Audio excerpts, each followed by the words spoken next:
Inflation is a term we hear often in the news, but have you ever wondered why it affects workers more than investors?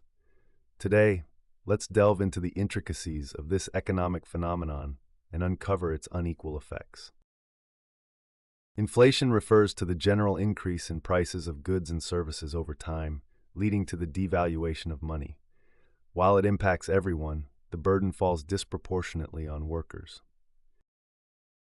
Firstly, consider the average worker who relies on a fixed income or salary.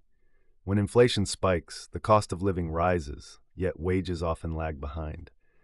This results in diminished purchasing power, meaning everyday essentials like food, fuel, and housing become more expensive relative to income. This erodes their standard of living, forcing difficult choices and potential financial strain. Investors, on the other hand, often have assets that can hedge against inflation. Stocks, real estate, and commodities like gold tend to appreciate during inflationary periods. These investments often outpace inflation, safeguarding and even boosting the investor's purchasing power. Additionally, investors have more flexibility to adjust their portfolios to mitigate inflation risks, a luxury that most workers don't possess.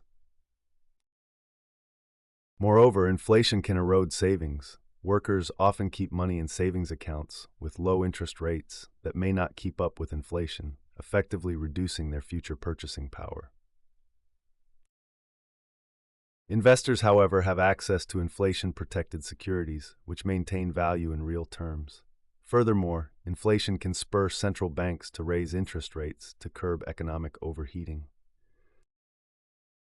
While this might stabilize prices in the long run, it often leads to higher borrowing costs, affecting major expenses like car loans and mortgages, which are typically burdens for the working class. Investors, particularly those with significant equity in their investments, are less impacted by these rate hikes. Lastly, inflation uncertainty can lead to economic instability, impacting job security more directly for workers than investors. Companies looking to cut costs may reduce workforce size before liquidating assets. In conclusion, inflation exacerbates financial inequality, and understanding its impacts is crucial. Empowering workers with financial literacy and access to investment opportunities can help bridge this widening gap.